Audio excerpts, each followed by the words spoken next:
Hello and welcome back to Infidelity Tales Lab. We're grateful for each view and comment. Tell us, from which country or city are you watching today? We enjoy connecting with our global audience. Now let's dive into today's story. Chapter 1. Foundations of Sand. Vincent Mercer remembered exactly when he'd fallen in love with Camilla. It wasn't their first date or even their wedding day. It was a random Tuesday, watching her sketch architectural designs at their kitchen counter, completely absorbed in her work. The afternoon light had cast golden highlights through her auburn hair, and he knew then he'd spend his life protecting that quiet passion. That memory played through his mind as he drove home early from his 3-day business trip, canceled after his final meeting fell through. 12 years of marriage had dulled some of that initial wonder, but Vincent still felt a warm anticipation about surprising her with an early return. Vincent had built his construction company from nothing. The son of a steelworker, he'd worked summers on build sites and paid his way through engineering school. Now, Mercer Construction handled multi-million-dollar projects across 3 states. Vincent was respected and sometimes feared for his exacting standards and unflinching integrity. He was fair but firm, and those who crossed him rarely got a second chance. His business rivals learned quickly. Vincent Mercer never forgot a slight. Camilla had once been captivated by his intensity. An architect by training, she'd met Vincent when her firm was contracted for one of his early projects. Their courtship had been quick and passionate. She'd been drawn to his ambition, and he to her creativity. They balanced each other, his pragmatic drive complemented by her artistic vision. But lately, things had shifted. Vincent couldn't pinpoint exactly when the change had begun. Perhaps around the time of the Thompson Luxury Resort project, when he'd been working 16-hour days for months. Or maybe when Camilla's design for the Rivera Cultural Center had been passed over, leaving her withdrawn and resentful. As Vincent turned onto their street in the exclusive Oakwood Heights neighborhood, he noted Camilla's car in the driveway, along with another vehicle he didn't recognize, a sleek black Audi. Probably one of her friends, he thought. She'd been spending more time with them lately. The house was quiet when he entered through the garage, setting down his briefcase and rolling suitcase. He heard voices from the back patio, Camilla's light laugh, a deeper male voice, and another female one. Smiling, he walked toward the sound, expecting to surprise her. But Vincent stopped short at the sliding glass door. Through the partially drawn curtains, he saw his wife seated at their outdoor dining table with 2 people, a man with carefully styled dark hair and an athletic build dressed in expensive casual wear, and a blonde woman Vincent recognized as Tara Wilson, Camilla's friend from her architectural firm. Something about their body language made him pause. The man sat too close to Camilla, his hand resting casually on her arm. Vincent watched as Camilla leaned into the touch, her smile intimate and familiar. Instead of announcing himself, Vincent stayed hidden in the shadows of the kitchen, a cold uneasiness spreading through his chest. He wasn't a man given to jealousy or insecurity, but his instincts, the same ones that had guided him through countless business negotiations, were sounding an alarm. "Do you think you're ready?" Tara was asking, holding up her phone. "We could film it again if you want." "No, I think I've got it down," Camilla replied, sitting up straighter. "I've been rehearsing in my head for weeks." The man, Vincent still didn't know his name, squeezed Camilla's shoulder. "You'll be fine. Just remember what we talked about. Stay firm. Don't let him manipulate you." "I know, Nate," Camilla sighed. "It's just 12 years is a long time." 12 years wasted, Nate corrected, and Vincent felt something harden inside him. "You deserve to be happy. We deserve our chance." Vincent watched as Nate captured Camilla's lips in a kiss that she eagerly returned. It wasn't a first kiss. It was comfortable, practiced. His wife and this man had been intimate for some time. Vincent could have stormed out then, confronted them in righteous anger. A part of him wanted to, but that wasn't who he was. Vincent Mercer was calculating, patient. He believed in understanding the full scope of a situation before acting. So he remained silent, watching as his life unraveled before him. Chapter 2. Behind the Curtain. For 3 days, Vincent maintained a perfect facade. He pretended his meeting had been rescheduled, giving him time to observe and gather information. He slept beside Camilla, kissed her good morning, and discussed renovation plans for their vacation home as if nothing had changed. Meanwhile, he studied her. The way she checked her phone when she thought he wasn't looking. The vague explanations about late nights at the office. The new clothes and lingerie he never saw her wear. Vincent hired a private investigator, Theodore Blackwell, a former military intelligence officer who now specialized in high-profile cases requiring absolute discretion. "I need everything," Vincent told him during their meeting at a deserted construction site. How long it's been going on, where they meet, what they've planned. Blackwell nodded, his weathered face expressionless. "You'll have comprehensive surveillance within 48 hours. But I should warn you, Mr. Mercer, people rarely find peace in these details." Vincent's smile never reached his eyes. "I'm not looking for peace." The investigation revealed that Nathaniel Nate Prescott was a rising partner at a competing architectural firm. The affair had been ongoing for approximately 9 months, starting shortly after Camilla's professional disappointment with the Rivera project. They met primarily at a luxury apartment Prescott kept downtown under a property management LLC. Camilla had told Vincent these were late nights, working, or evenings out with friends, particularly Tara Wilson, who had been covering for them the entire time. What disturbed Vincent most wasn't just the physical betrayal, but the elaborate performance Camilla had constructed. She maintained a calendar of fabricated events and stories. She kept a separate phone hidden in her design portfolio. She'd even created a fictional client to explain her occasional weekend absences. The meticulous nature of her deception struck Vincent as a personal insult to his intelligence. This wasn't a momentary lapse or a drunken mistake. This was calculated, sustained, deliberate. While reviewing the surveillance photos at his office late one night, Vincent received a call from Blackwell. "They're meeting tomorrow evening with a real estate agent," the investigator reported. "Prescott's looking at properties in the Harbor District, high-end condominiums. So they're planning to live together," Vincent said flatly. "It appears that way. And there's more." Blackwell hesitated. "Mrs. Mercer has been meeting with a divorce attorney. Patricia Dunham specializes in high-net-worth separations." Vincent felt a cold clarity wash over him. "Thank you, Theodore. I believe I have what I need." That night, Vincent accessed Camilla's laptop while she slept. Her password wasn't difficult. The name of her childhood dog combined with her birth year, the same combination she used for everything despite his warnings about digital security. There, he found emails discussing property divisions, financial settlements, and legal strategies. One particular message from Camilla to Tara caught his attention. "Pat says I should get at least half the company's value since I contributed significantly to its growth through my designs. With that plus the houses and investments, I'll be set. Nate says I should push for more, but honestly, I just want out. I'll have my freedom and enough money to never work again if I don't want to." Vincent closed the laptop, a strange calm settling over him. He had built his company through years of brutal work and calculated risk. He had protected Camilla, provided for her, believed in her talent.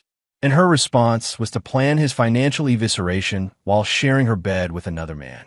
The next morning over breakfast, Camilla mentioned she had a late meeting with a client. "Actually," she added, stirring her coffee, "it might run really late. Don't wait up." Vincent smiled. "Do what you need to do. I understand." And he did understand. Far more than she realized. Chapter 3. The Envelope. Vincent spent the day making preparations. He transferred funds between accounts, made 3 separate phone calls to his attorney, and cleared his schedule for the upcoming week. Then he waited. At 7:30 p.m., Camilla texted that her meeting was running long. Vincent replied with a simple, "Okay," and poured himself 2 fingers of scotch. By 8:45 p.m., Blackwell had confirmed that Camilla, Prescott, and Tara Wilson were together at Prescott's apartment. Vincent drove there, parking his Range Rover across the street. The building was modern luxury, all glass and steel, exactly the aesthetic Camilla had always claimed to find soulless and cold. He watched the windows of the 14th floor apartment, visible from his position. He could see them moving about inside, drinking wine, laughing. At one point, Tara held up what appeared to be a phone, filming as Camilla stood facing Prescott, gesturing emotionally as if practicing a speech. Vincent remained in his car until 10:12 p.m. when Tara left the building. He waited another 20 minutes, then called Camilla. "Hey," she answered, slightly breathless. "I'm still with the client. It's been a complicated negotiation. I need you to come home," Vincent said evenly. "Now." There was a pause. "Is everything okay? We need to talk. It's important." He ended the call before she could respond. 47 minutes later, Camilla arrived home, flushed and visibly anxious. Vincent sat at their dining room table, a single folder before him, nursing his third scotch. "What's wrong?" she asked. "You scared me." "Sit down," Vincent said. She hesitated, then complied, placing her purse carefully on the adjacent chair. Vincent noticed she'd reapplied her makeup and changed her outfit since morning. A dark blue dress he'd never seen before. "How was your meeting?" he asked. "Fine. Challenging client. You know how it is." She attempted a smile. "What's this about, Vincent?" "It's late. I imagine you must be tired," he said, after such a busy day of rehearsals. The color drained from her face. "What?" Vincent leaned forward. "I was there, Camilla. Outside Prescott's apartment. I saw you practicing how to break my heart most effectively." She started to speak, but he raised his hand. "Don't. I've heard enough lies from you." He pushed the folder toward her. "Open it." With trembling hands, she did. Inside were photos, Camilla and Prescott embracing outside his office building, entering the apartment together, having dinner at an intimate restaurant 30 miles away. Along with the photos were printouts of emails, text messages, and calendar entries, all meticulously documenting the affair and their plans. "How did you?" she began. "That doesn't matter," Vincent interrupted. "What matters is what happens next." Camilla squared her shoulders, composing herself. "Fine. Yes, I've been seeing Nate. I plan to tell you this weekend. Our marriage has been over for a long time, Vincent. You're just too obsessed with work to have noticed." Vincent smiled coldly. "So now I get the speech? The one you were practicing with your lover and your friend recording?" He took a sip of his scotch. "Tell me, what lines did you rehearse?" "Let me guess. He'll cry, then start begging." Camilla's eyes widened in shock, confirming his words. "You said, he'll say he can't live without me. Probably promised to change," Vincent continued, his voice devoid of emotion. "He'll say he'll do anything, just don't leave." He watched as she recognized her own rehearsed words thrown back at her. "How long were you standing there?" she whispered. "Long enough," Vincent replied. "Long enough to understand exactly who you are." Camilla's shock gave way to defiance. "Fine. So you know, this doesn't change anything, Vincent. I want a divorce. I'm in love with Nate." "Love," Vincent repeated, as if tasting a foreign word. An interesting choice when describing a relationship built on lies and betrayal. "Our marriage was dead long before Nate," she countered. "You were never there. Everything was always about the business, your next project, your reputation. And yet you had no problem spending the money from those projects. Living in the house my reputation built." Vincent shook his head. "But you're right about one thing. This marriage is over." Camilla straightened in her chair. "I've already spoken with an attorney. I'm entitled to half of everything, including the company. I contributed to its success with my designs." "So, I read in your emails," Vincent said. "You and Patricia Dunham have quite a strategy mapped out." Camilla paled again. "You access my private emails? Just as you access my life, my home, and my trust, only to violate all three." Vincent leaned back. "But I'm afraid Ms. Dunham's strategy relied on me being blindsided." "I'm not." Vincent slid an envelope across the table to her. "What's this?" Camilla asked, not touching it. "Open it." Inside was a single document, a postnuptial agreement dated 3 years earlier, bearing both their signatures. It stipulated that in case of infidelity by either party, the unfaithful spouse would forfeit all claims to the other's business interests and limit their claim on joint assets to 20%. Camilla stared at it in disbelief. "This isn't real. I never signed this." "But you did," Vincent said calmly. "Remember the Rivera project? When you were devastated about losing the commission, I told you we needed to update our estate planning because of the company's growth. There were multiple documents. You signed them all." He watched realization dawn on her face. Vincent had indeed had her sign several legitimate estate documents that day, while she was distracted and emotionally vulnerable. The postnuptial had been among them, legally executed but never explicitly discussed. "This won't hold up," she said, but uncertainty wavered in her voice. "My attorneys disagree," Vincent replied, "especially with the extensive evidence of your infidelity. You can fight it, of course. It will be messy, public, and expensive. Your reputation in architectural circles will be destroyed. Prescott's firm will likely distance themselves from scandal. But in the end, the agreement will stand." Camilla's face twisted with anger. "You manipulated me into signing this. You're a monster." "No," Vincent said, standing up. "I'm just a man who always prepares for worst-case scenarios. It's why I've been successful. It's why I'll continue to be successful long after you and Prescott have faded from my life." He drained the last of his scotch and set down the glass with deliberate care. "You have until tomorrow evening to remove your personal belongings from the house. Anything you leave behind will be donated. The Range Rover stays. It's registered to the company. You could take the BMW. I've instructed the security team about the change in your access status. You can't just—" "I can and I have." Vincent cut her off. "Oh, and Camilla, tell Prescott his firm has been disqualified from consideration for the Westlake development. His partners won't be pleased when they learn why." As he walked out of the room, leaving her staring at the document that had shattered her carefully constructed plans, Vincent felt no triumph, no catharsis, only a cold, implacable resolve. This wasn't the end. It was merely the beginning. Chapter 4. Calculated Moves. A week after Camilla moved out, Vincent met with his inner circle at his lake house, 60 miles outside the city. Present were his attorney, Stuart Reynolds, his head of security, former Marine Derek Stanton, and Blackwell, the private investigator. The lake house, with its panoramic windows and isolated location, had always been Vincent's true sanctuary. Camilla had found it too remote, preferring their city penthouse or coastal vacation home, both of which Vincent had already listed for sale. "The postnuptial is solid," Reynolds confirmed, adjusting his wire-rimmed glasses. "She's hired Dunham as expected, who's making noise about coercion, but they know they're on shaky ground. My guess is they'll try to settle." Vincent gazed out at the still water, reflecting the overcast sky. "I'm not interested in settlement." Reynolds exchanged glances with the others. "Vincent, even with the postnup, litigation will be costly and time-consuming. Not to mention the publicity." "I don't care about the money," Vincent replied. "And I don't fear publicity." "What exactly are you looking for here?" Blackwell asked carefully. Vincent turned back to face them. "I want them to lose everything, just as they planned for me." Stanton leaned forward. "Prescott's firm, Alder and Associates, they're bidding on the Westlake project, right? We could make sure certain information reaches the selection committee." "Already handled," Vincent said, "but that only hurts his partners as much as him. I need something more personal." Blackwell opened his laptop. Prescott's background check revealed interesting patterns.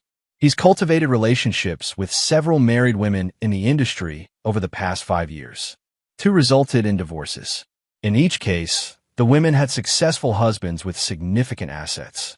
"He's a predator," Stanton muttered. "No," Vincent corrected. "He's a parasite. He identifies unhappy wives with wealthy husbands and inserts himself into the fracture." The same pattern played out with Camilla. Reynolds frowned. "That's reprehensible, but not illegal." "What about Tara Wilson?" Vincent asked. "The friend who helped them. What do we know about her?" Blackwell pulled up another file. "Single, 34, ambitious. Works directly under Camilla at the firm. Apparently, she expects a promotion once Camilla leaves to focus on personal projects. Their code for living off the divorce settlement with Prescott." Vincent's expression darkened. "So Wilson helped destroy my marriage in exchange for career advancement." "It appears so," Blackwell confirmed. "And what of Camilla now?" Vincent asked. "She's staying with Prescott at his apartment," Stanton reported. "They've been house hunting but haven't made any offers. Probably waiting for the divorce settlement." Vincent nodded slowly, pieces falling into place in his mind. "Here's what we're going to do. Over the next 2 hours, Vincent outlined a multifaceted plan that made even the hardened men in the room occasionally raise their eyebrows. It wasn't just about the divorce anymore. It was about systematically dismantling the future Camilla and Prescott had planned, along with anyone who had helped them. "Are you sure about this?" Reynolds asked when Vincent finished. "Once we start, there's no going back." Vincent looked at each man in turn. "When I built Mercer Construction, I had a simple philosophy: never compromise on foundation work. Everything else can be fixed later, but if the foundation is flawed, the entire structure will eventually collapse. My marriage was built on a flawed foundation of lies. Now I'm going to show them what happens when everything collapses." As the meeting concluded, Stanton lingered behind. "There's something else you should know," he said once they were alone. "Prescott has a gambling problem. It's well hidden, but he makes regular trips to private games. High stakes." Vincent's eyes narrowed with interest. "How high?" "Enough that he's had to borrow to cover losses. My source says he was in pretty deep before he met Camilla." A slow smile spread across Vincent's face. "Now that is useful information. Thank you, Derek." After everyone left, Vincent remained at the lake house alone. He stood on the dock, watching darkness settle over the water, and made a call to a number he hadn't dialed in years. "Lewis? It's Vincent Mercer. I need a favor, and it's not the kind I can ask just anyone." The voice that answered was rough from years of cigarettes. "For you, Vincent? Name it. I need an introduction to someone who runs private games. The kind that might welcome a player named Nathaniel Prescott." There was a pause on the line. "That's a dark road, Vincent. I'm already on it." Chapter 5. The Honey Trap. While the divorce proceedings crawled forward at a carefully managed pace, delayed by Reynolds through procedural tactics, Vincent implemented the next phase of his plan. Through Louis Mazzoni, an old contact with connections throughout the city's gray economy, Vincent gained an introduction to Eleanor Russo, who ran exclusive high-stakes poker games for wealthy clientele. With her raven hair, imperious manner, and background in behavioral psychology, Eleanor had built a reputation for games that were both discreet and addictively challenging. "Prescott's a regular," she confirmed, sitting across from Vincent in her elegantly appointed office above an art gallery. "Decent player when he's calm, terrible when he's chasing losses.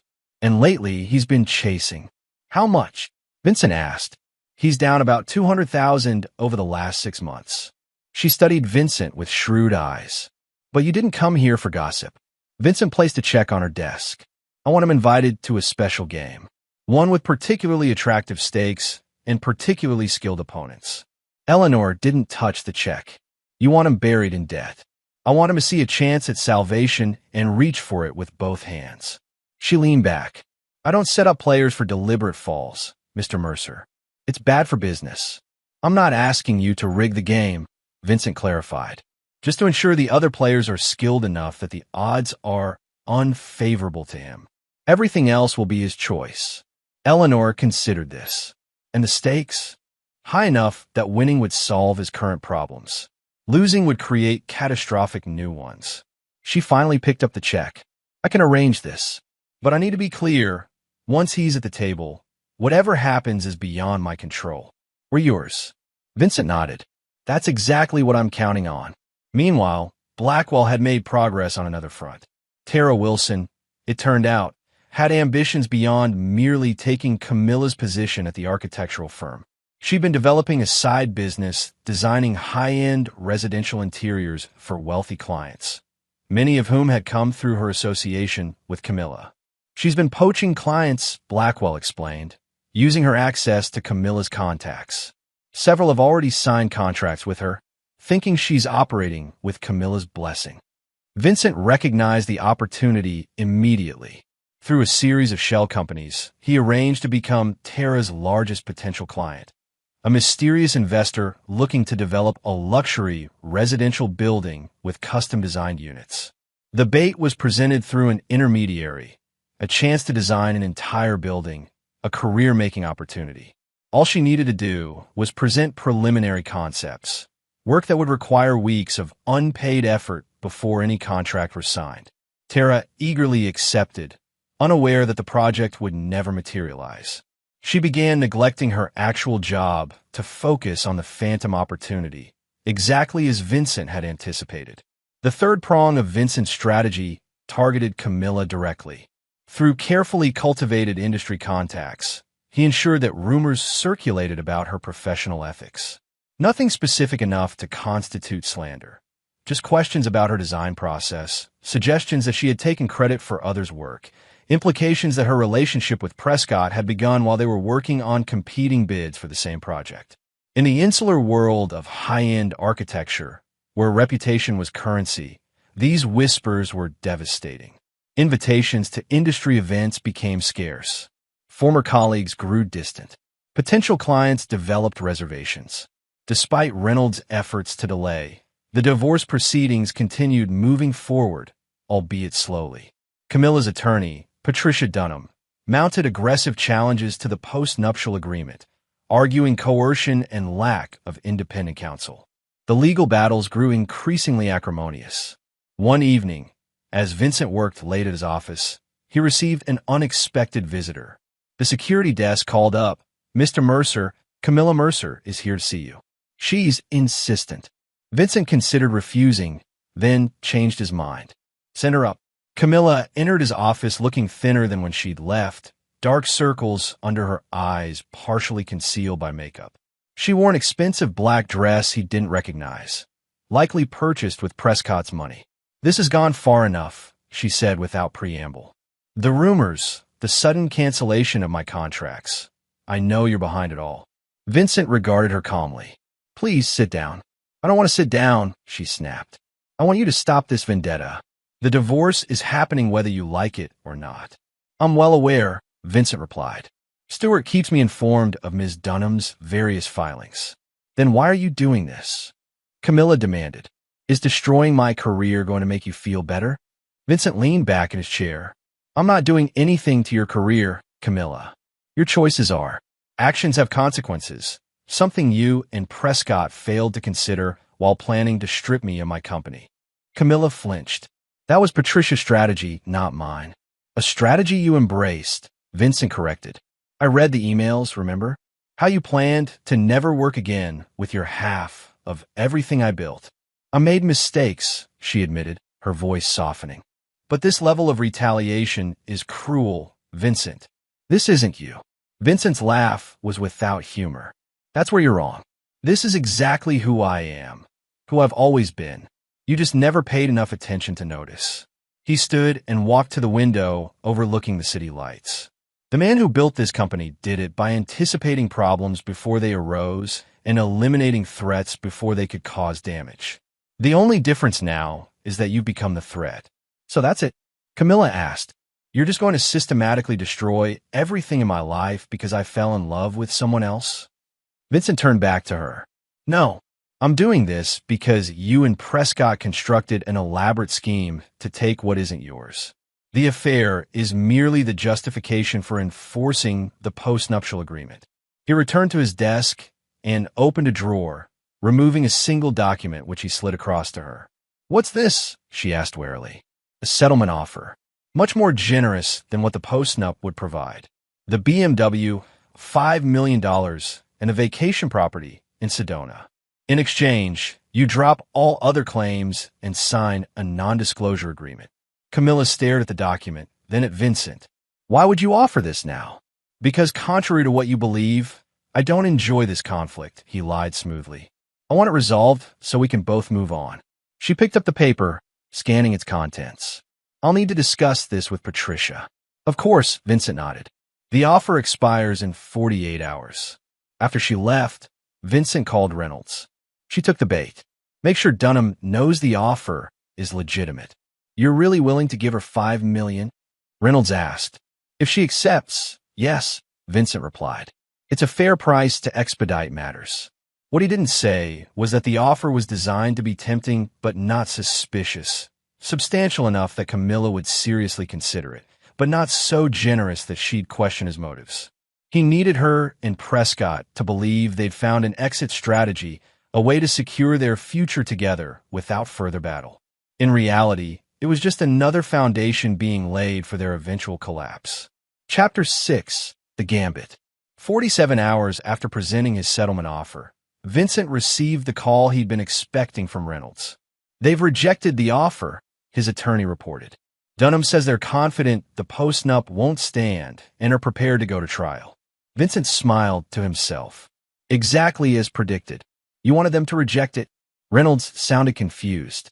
"I needed to know if Prescott's financial situation was as desperate as our intelligence suggested. If it were, they would have taken the money.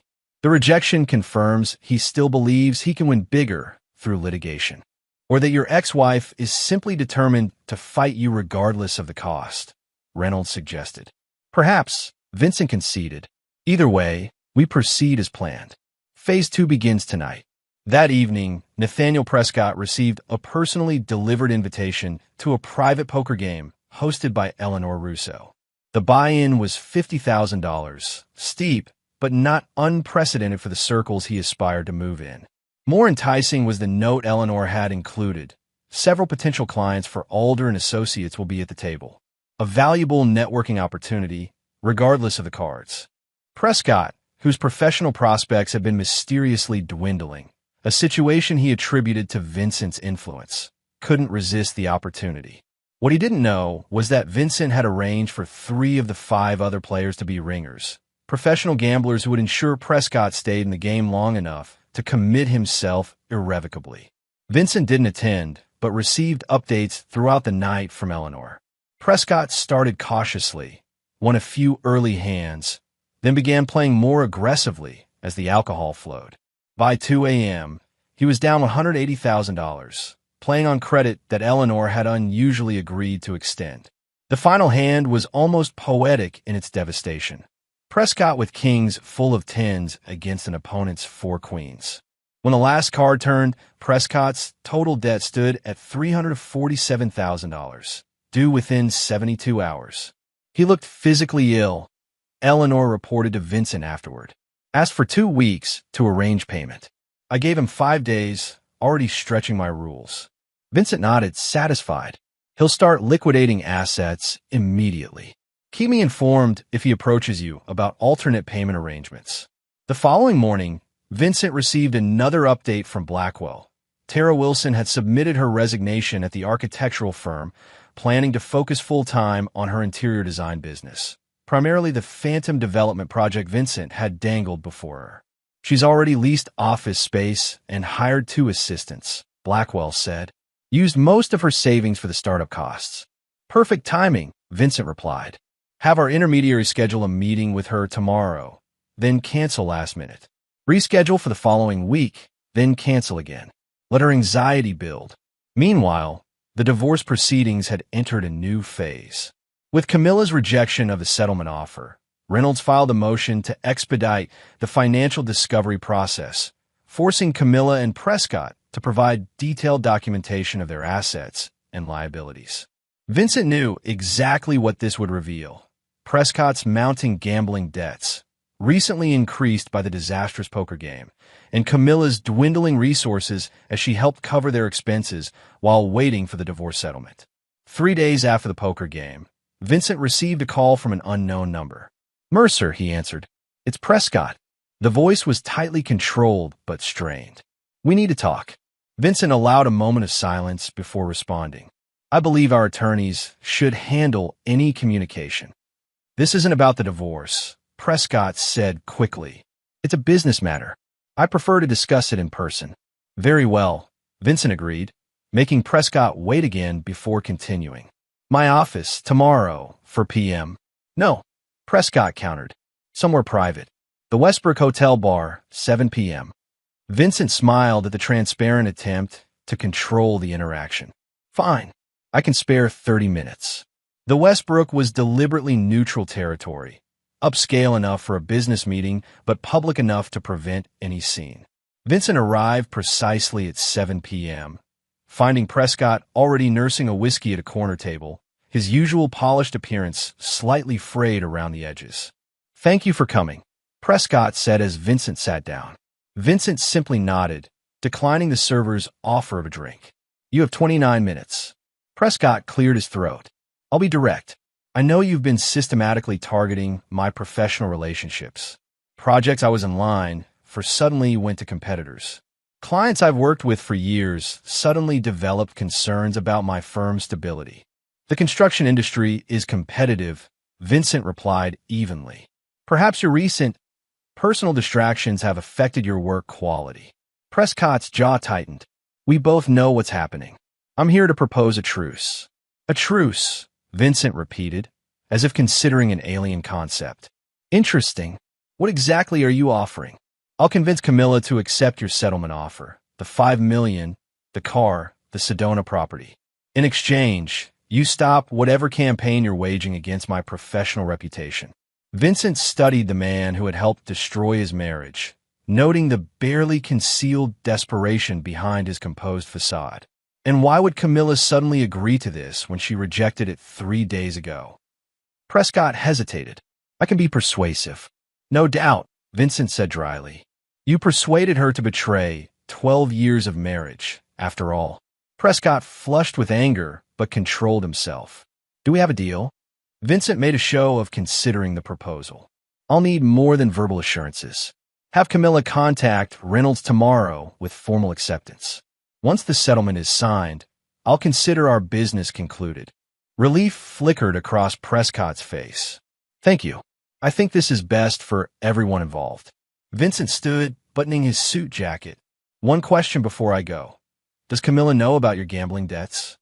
The color drained from Prescott's face. What? 3 nights ago. Eleanor Russo's game. $347,000. Due in. Vincent checked his watch. Approximately 48 hours now. Prescott's shock quickly transformed to rage. You son of a bitch. You set me up. I merely created an opportunity, Vincent corrected. You chose to sit at the table. You chose to keep playing when you should have walked away. Just as you chose to pursue a married woman while coveting her husband's assets. He leaned closer. Everything that's happening to you, Prescott, you've brought on yourself. As Vincent walked away, Prescott called after him. This isn't over, Mercer. Vincent paused, turning back with a cold smile. You're right about that. It's only just beginning. Chapter 7, Collateral Damage. The following weeks brought a cascade of consequences that Vincent observed with detached satisfaction. As expected, Camilla formally accepted the settlement offer the day after Vincent's meeting with Prescott. Reynolds expedited the paperwork, ensuring the $5 million payment will be processed within 10 business days, just long enough to create a false sense of security. Meanwhile, Prescott scrambled to address his gambling debt. He liquidated his investment portfolio, sold his prized vintage Porsche, and took out a high-interest loan against his condominium. Even these measures fell short, forcing him to approach Eleanor Russo about a payment plan for the remaining balance. Eleanor, following Vincent's instructions, agreed to a structured repayment schedule with punitive interest rates. The arrangement would keep Prescott financially strangled for the foreseeable future, with the constant threat of exposure hanging over his head. In the world of high-end architecture, a known gambling problem would be professionally devastating. Tara Wilson's carefully constructed plans were simultaneously unraveling. After weeks of delayed meetings and vague reassurances about the Phantom Development Project, she received devastating news. The investor had decided to go in another direction. Her newly leased office space, hired staff, and marketing materials represented a financial hemorrhage with no incoming revenue to offset it. In desperation, she attempted to return to her former firm, only to discover her position had been filled. Worse, rumors had somehow spread throughout the industry about her unprofessional conduct in abandoning client projects for speculative ventures. Vincent monitored these developments through Blackwell's regular reports, making subtle adjustments to his strategy as needed. He wasn't merely content to win the divorce battle. He wanted total victory against everyone who had conspired against him. 7 days after Camilla signed the settlement agreement, just as the funds were about to be transferred, Reynolds filed an emergency motion with the court alleging new evidence of fraudulent intent. The basis was a series of text messages between Camilla and Prescott discussing how they would use the settlement money to finance a new architectural practice together. Messages that directly contradicted statements Camilla had made under oath about her future plans. The messages were authentic, intercepted by Blackwell's sophisticated surveillance, but their submission to the court represented a calculated risk. The judge could potentially question their provenance or even rule them inadmissible. Instead, Judge Monica Rivera, known for her strict views on honesty in divorce proceedings, was incensed by the apparent deception.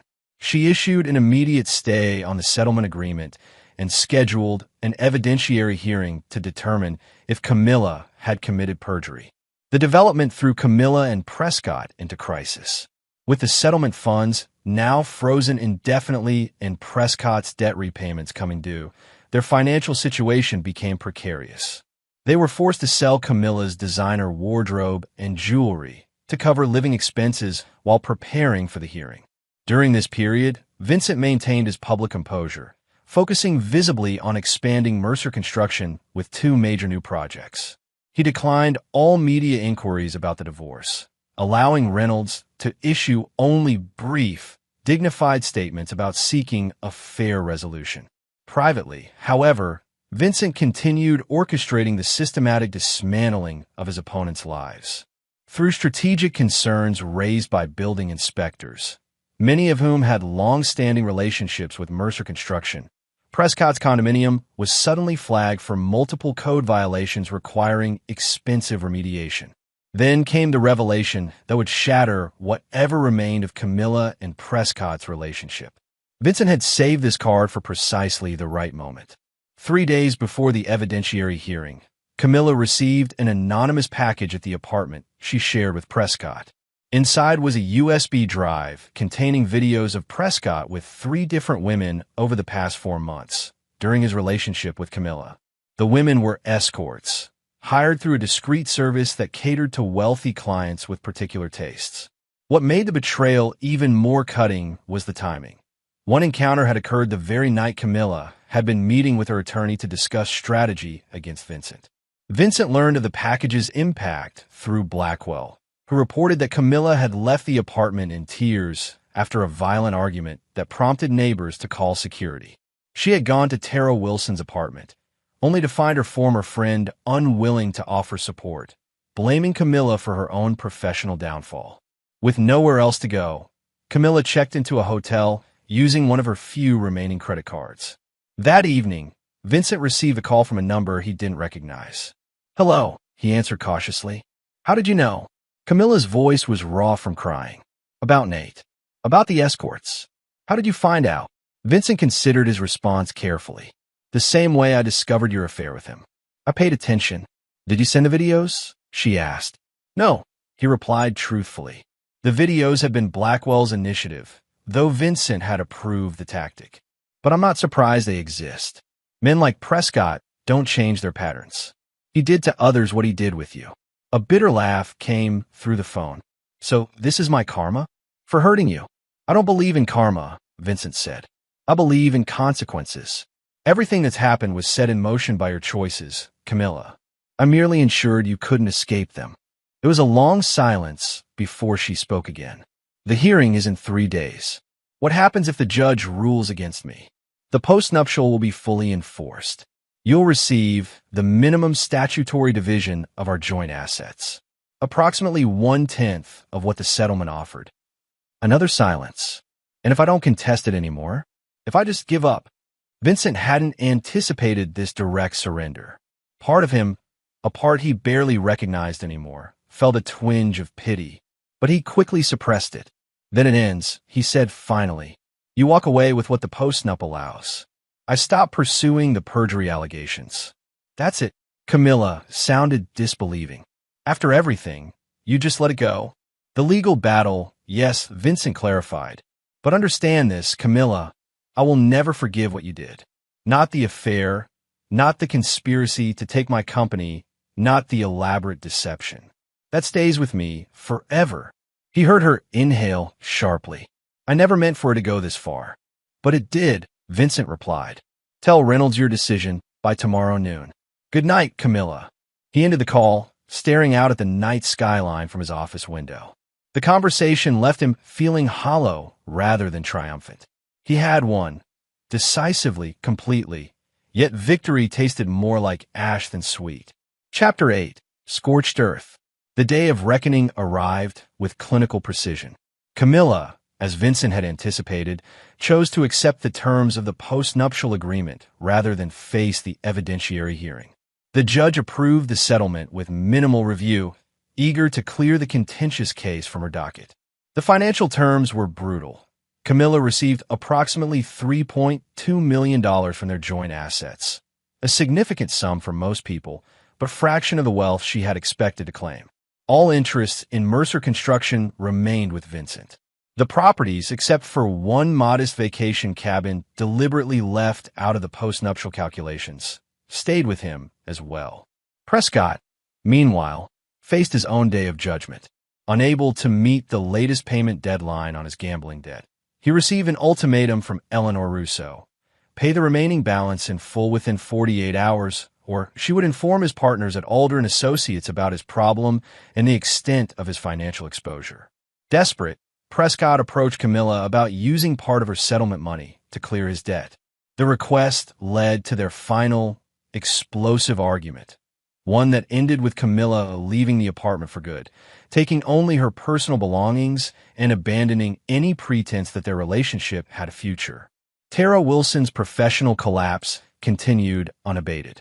With her savings depleted and no immediate job prospects in architecture or design, she was forced to take a position as a sales associate at a high-end furniture store, a humiliating step down for someone who had once expected to become a firm partner. The systematic destruction Vincent had orchestrated was complete. Everyone who had played a role in betraying him had lost something essential. Camilla, her financial security and social standing; Prescott, his reputation and relationship; Tara, her career, trajectory, and ambition. Yet Vincent found himself unsatisfied. The victories felt hollow, mechanical, the inevitable outcome of a well-executed plan rather than true justice. He had destroyed their futures, but found it did nothing to repair his past. 6 weeks after the divorce was finalized, Vincent sat alone in his lake house, reviewing the final report from Blackwell. It detailed the current circumstances of each target. Camilla Mercer, now reverting to Camilla Winters, relocated to Phoenix, Arizona. Purchased a modest condominium.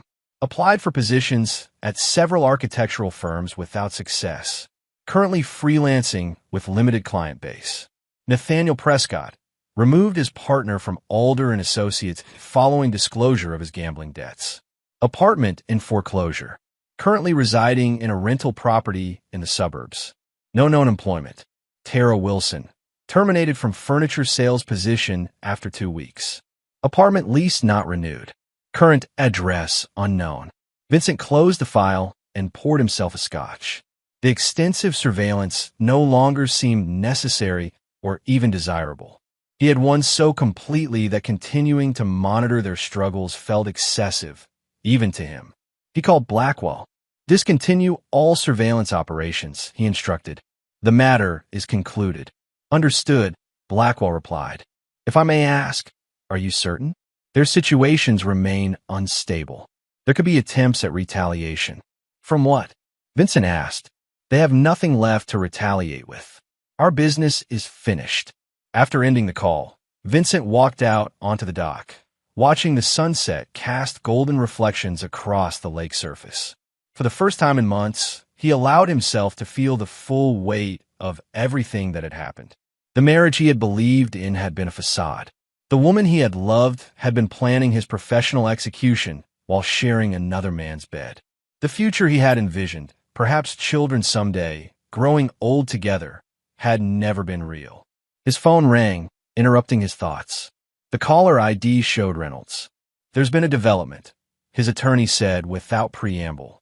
Camilla is trying to sell her story to the business press, positioning herself as the victim of a vindictive ex-husband who used his wealth and connections to destroy her life. Vincent felt a familiar coldness settle over him. Do we have confirmation? My contact at Business Insider forwarded her pitch email. It's detailed, emotional, and carefully crafted to paint you as a monster. And will they run it? They're considering it, Reynolds admitted. It's compelling narrative. Powerful man crushes woman who dared leave him. In the current climate, it could gain traction. Vincent considered his options. He had assumed Camilla would quietly accept her defeat and attempt to rebuild. This public counterattack was unexpected and potentially damaging to the reputation he had spent decades building. "Send me the email," he said finally. "I'll need to review exactly what she's claiming." The document arrived moments later. Reading through Camilla's carefully constructed narrative, Vincent felt a renewed surge of cold anger. She had rewritten their entire history, casting herself as a supportive wife whose success Vincent had resented, portraying the affair as her escape from an emotionally abusive relationship, and describing the divorce as Vincent's scorched earth campaign against a woman who had simply wanted freedom. Most concerning were the allegations about his business practices, implications of unethical conduct, regulatory shortcuts, and intimidation of competitors that, while vague, could trigger unwanted scrutiny if published. Vincent had believed the war was over. He now realized it had merely entered a new phase. Chapter 9. The Final Envelope. Vincent did not respond immediately to the threat of Camilla's media narrative. Instead, he spent 3 days constructing his countermove, working with Reynolds and a crisis management specialist named Diana Warner. "The key is to neutralize her credibility before she can establish it," Diana explained during their strategy session. "Once her story gains traction, even with denials, the narrative becomes he said, she said, and in those scenarios, public sympathy typically leans toward the perceived underdog." Vincent nodded. "So we preempt her." "Exactly, but carefully. Heavy-handed tactics will reinforce her claims about your vindictiveness." Reynolds looked uncomfortable. "There's also the matter of the surveillance evidence. If we use it publicly, questions about its legality could arise." "We won't need it," Vincent decided. "What we need is for Camilla to discredit herself." The plan they developed was subtle but devastating. Rather than directly attacking Camilla's character, Vincent would simply ensure that her own words and actions became public in a controlled manner. First, Reynolds arranged a confidential meeting with the editor considering Camilla's story. Without explicitly threatening legal action, he outlined the factual inaccuracies in her account and hinted at the substantial evidence contradicting her claims. The implicit message was clear: publishing would invite a defamation lawsuit with serious financial implications. Simultaneously, Diana activated a network of industry contacts to circulate key facts about the divorce, specifically the existence of the post-nuptial agreement and Camilla's attempt to claim half of Mercer Construction despite signing it. In architectural circles, this was positioned not as a personal matter, but as a cautionary business tale about partnership contracts and intellectual property claims. The most strategic element, however, involved Prescott. Through intermediaries, Vincent arranged for him to receive an offer: financial assistance with his remaining gambling debts in exchange for his public account of the affair and planned asset division. Prescott, now virtually unemployable in his field and facing potential bankruptcy, readily agreed. His tell-all interview with a respected business journal presented a version of events that directly contradicted Camilla's narrative. Prescott, attempting to rehabilitate his own image, portrayed himself as swept up in Camilla's scheme rather than its architect, claiming she had pursued him specifically because his firm competed with Mercer Construction, giving her access to industry information she had used in planning the divorce strategy. Whether true or not, Prescott's account was devastating to Camilla's credibility. Business Insider quietly shelved her pitch, as did several other publications she approached subsequently. Her attempt to rewrite the narrative collapsed before it gained traction. 1 week later, Vincent received word through Blackwell's remaining contacts that Camilla had liquidated her Arizona condominium and purchased a one-way ticket to London, apparently abandoning her efforts to rebuild in the States. That evening, as Vincent sat in his home office reviewing quarterly projections, his assistant announced an unexpected visitor, Tara Wilson. Vincent considered refusing to see her, then decided he was curious enough to make an exception to his no visitors policy. Tara entered his office with none of her former confidence. Dressed in obviously worn clothing, her once meticulous appearance now reflected her diminished circumstances. "Thank you for seeing me," she said, her voice hoarse. "I didn't think you would." Vincent gestured to the chair opposite his desk. I admit I'm intrigued by what could possibly bring you here. She sat, clutching her handbag like a shield. I need help. A job, a reference, anything. I can't get hired anywhere in this city. And you thought I would provide this? Vincent asked, genuine surprise in his voice. No, she admitted, but I have nowhere else to turn. I've lost everything. My career, my apartment, my savings. I'm staying in a hostel and working part-time at a coffee shop. Vincent studied her, noting the dark circles under her eyes, the tremor in her hands. Your situation is unfortunate, he said finally, but I fail to see how it concerns me. Because you caused it, she replied, a flash of her old spirit emerging. The fake development project, the rumors about my professional conduct, I know it was you. Interesting theory, Vincent said mildly. Though, I wonder what would motivate me to target a relatively junior architect with no direct connection to my business interests. Tara's laugh was bitter. We both know why. I helped Camilla. I filmed her practicing that stupid breakup speech. I covered for them. Vincent leaned forward slightly. Yes, you did. You helped destroy a 12-year marriage for what? A promotion? The vicarious thrill of participating in an affair? What exactly did you gain from it, Ms. Wilson? She looked away. Nothing. Less than nothing. And now you expect help from the very person you helped betray. Vincent shook his head. Your judgment remains questionable. I don't expect anything, she said quietly. But I hope there might be some capacity for mercy. The punishment has far exceeded the crime. Vincent considered her words. On one level, she was right. Tara had been a secondary player, drawn into Camilla and Prescott's orbit through ambition and poor choices rather than malice. Yet she had made those choices willingly, filming and laughing as Camilla rehearsed how to break Vincent's heart most effectively. He opened his desk drawer and removed an envelope, sliding it across to her. What's this? She asked, not touching it. Open it, Vincent instructed, echoing the words he'd spoken to Camilla that fateful night. Inside was a check for $50,000 and a letter of recommendation addressed, to whom it may concern, on Mercer Construction letterhead. Tara stared at the contents in disbelief. I don't understand. The money will help you relocate and start over, Vincent explained. The letter confirms you worked on several Mercer Construction projects as a design consultant, which, technically, you did through your firm. It says nothing about your character or reliability, merely confirms the professional association. Whether it helps you rebuild is entirely up to you. Why would you help me? She asked, bewildered. Vincent sat back. I'm not. I'm closing a chapter. You, Camilla, Prescott, you're all part of the story I'm finished telling. This, he nodded toward the envelope, ensures you have no reason to re-enter my life with further pleas or accusations. Tara carefully returned the items to the envelope. Thank you. I don't deserve this. No, Vincent agreed coldly. You don't, but neither do I need the satisfaction of watching your continued suffering. Now, our business is concluded. Permanently. After she left, Vincent returned to his projections, but found himself unable to focus. The encounter had stirred memories he'd thought settled. He found himself thinking about the woman he'd believed Camilla to be, the passionate architect sketching at their kitchen counter, golden light in her hair, and the hollow reality she'd proven to be.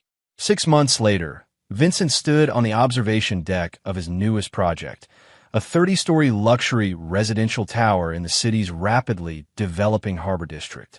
Below him, construction crews worked with precision, bringing his vision to life just as they had on dozens of projects before. Reynolds joined him at the railing. The view's impressive, even unfinished. Vincent nodded. It'll be our flagship property. Pre-sales are already at 70%. Speaking of properties, Reynolds said carefully, I thought you should know, the coastal house finally sold. The vacation home had been the last property Vincent shared with Camilla, kept on the market longer than necessary due to his reluctance to manage the sale personally. Good, Vincent replied. What about the contents? Donation to charity, as you requested. Nothing preserved. Vincent nodded again, his gaze fixed on the horizon where the ocean met the sky. And the other matters? Reynolds understood the oblique reference. Closed. Prescott filed for bankruptcy last month. He's moved back to Ohio, apparently working in his family's real estate business. Camilla has remained in London, working for a small firm there, nothing prestigious. And Wilson used your letter to secure a position with a development company in Seattle. Vincent absorbed this information without visible reaction. All settled then. Yes. Reynolds hesitated. Are you satisfied with the outcome? Vincent considered the question seriously. The people who had conspired to destroy him had themselves been destroyed, professionally, financially, personally. Justice, by any cold calculation, had been served many times over. Yet the victory had not restored what was lost. The trust he'd once given freely was now locked away, perhaps permanently. The capacity for genuine connection had been damaged, leaving him more isolated than ever despite his professional success. Satisfied, Vincent finally replied, "No, but it's finished. That's enough." As they turned to leave, Vincent's phone buzzed with a message from his head of security about an upcoming project site. Life continued. Business expanded. The empire grew stronger. Vincent Mercer moved forward, his gaze firmly set on the future he would build alone. A future secured by his unwavering principle that betrayal, once committed, would never be forgiven or forgotten. Behind him, the past receded like a shoreline at low tide, leaving only the hard lessons etched in its wake. Trust cautiously, verify relentlessly, and never mistake a cold calculation for a warm heart. And there you have it. Another story comes to an end. What did you think? I'd love to hear your thoughts in the comments below. If you enjoy this story, consider joining our community by subscribing. It means the world to us. For more stories like this one, check out the recommended videos on screen. And I'll see you there.